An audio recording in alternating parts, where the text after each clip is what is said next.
आज आखिरी चुनाव प्रचार है, क्या कहना चाहेंगे? चुनाव प्रचार तो चल ही रहा है, आज अंतिम दिन है। इन बाई इलेक्शंस में दो तीन बातें बिल्कुल स्पष्ट दिख रही हैं। एक तो यहाँ जो दोनों दलों का राजनीतिक जागीदारी थी कि लालू जी के डर से भाजपा और भाजपा के डर से लालू जी, इस बात को बिहार की जनता ने तोड़ने का मन पूरी तरीके से बना लिया है। दूसरी बात, खास करके आरजेडी और मुसलमानों को लेकर जो 30-35 साल से ये चलता रहा है कि मुसलमान जो है वो आरजेडी की राजनीतिक जागीर है। पहली बार 30 साल में इन चारों विधानसभा में, सिर्फ बेलागंज में नहीं, चारों विधानसभा में मुसलमानों ने बिल्कुल स्पष्ट कर दिया है कि वो किसी की राजनीतिक जागीर नहीं है और वो लालटेन में किरासन तेल बनकर जलते रहने के लिए तैयार नहीं है।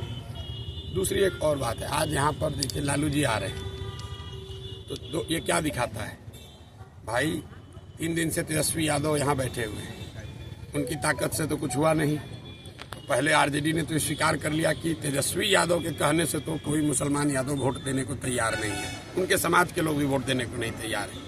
और दूसरा, इसने लालू जी के चरित्र को बिल्कुल उजागर किया है कि जिन मुसलमानों के रहनुमा होने का आप दावा करते रहे 35 साल, एक बेलागंज में मुसलमान परिवार के एक सामान्य परिवार का लड़का चुनाव लड़ रहा है, उसको हराने के लिए आरजेडी के नेता लालू जी, उनके लड़के पूरी ताकत झोंके हुए हैं कि किसी भी तरीके से एक सामान्य परिवार का, मुसलमान परिवार का लड़का नहीं जीतना चाहिए।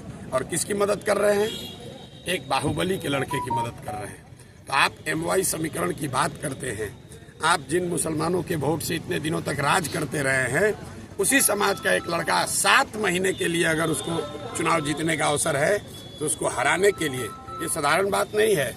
लालू जी लोकसभा के चुनाव में अपने बेटी के प्रचार में गए थे, उसके बाद वो बाहर नहीं निकले हैं और यहाँ पर आ रहे हैं। क्यों आ रहे हैं?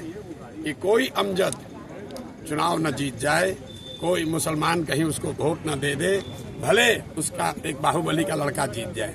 और ये इनकी सच्चाई है, इनके चरित्र को उजागर करता है। तो परिणाम जो आएगा वो तो आएगा ही, लेकिन बिहार की जनता और विशेष करके जो यहाँ के मुसलमान साथी हैं, उन्होंने इनका चरित्र देख लिया है कि MY की ये बात करते हैं, इनको ना किसी M से मतलब है, ना Y से मतलब है, इनको खुद से मतलब है, अपने परिवार से मतलब है और अपने साथ जुड़े हुए जो बाहुबली हैं, ठेकेदार हैं, उनसे मतलब है।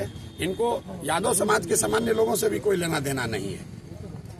लालू जी भाई, यहाँ पर दूसरे जो प्रत्याशी NDA से लड़ रही हैं वो भी तो यादव समाज की हैं, लेकिन लालू जी को है भैया कुछ भी हो जाए, मेरा परिवार ही जीतेगा या मेरे से जो जुड़ा हुआ ठेकेदार है, बाहुबली है, वो जीतेगा। अमजद भाई कोई बहुत बड़े परिवार के लड़के नहीं हैं, एक सामान्य परिवार के लड़के हैं। यहाँ इन लोगों ने आरजेडी को, यहाँ के मुसलमानों ने 35 बरस से वोट दिया है और एक बार उस समाज का कोई खड़ा है तो लालू जी को स्वीकार नहीं है। और यही इस बात को दिखाता है, इनके चरित्र को उजागर करता है। तो जब विनाश मनुष्य पर छाता है, विवेक पहले मर जाता है, उनका विवेक खत्म हो गया है और वो अपने आप ये दिखा रहे हैं कि उनका चरित्र क्या है और वो मुसलमानों के कितने बड़े रहनुमा हैं। एक बैठक में मुस्लिम बच्चे को आरजेडी के गुंडा लोगों ने, गुंडा एलिमेंट्स ने दौड़ा कर मारा है। वीडियो आप लोग के सामने है, जरा देख लीजिए आप लोग जाकर। क्या उस लड़के ने कहा था? उसने कोई बदतमीजी नहीं की थी। लक्ष्मीपुर गांव में उस लड़के ने सिर्फ इतना कहा था कि हम क्यों माफ करें इन्हें, हम क्यों माफ करें। भाई लोकतंत्र है, सबको बोलने का अधिकार है, उसके लिए आप उसको दौड़ा कर मार रहे हैं और अपने आप को मुसलमान का रहनुमा बताते हो।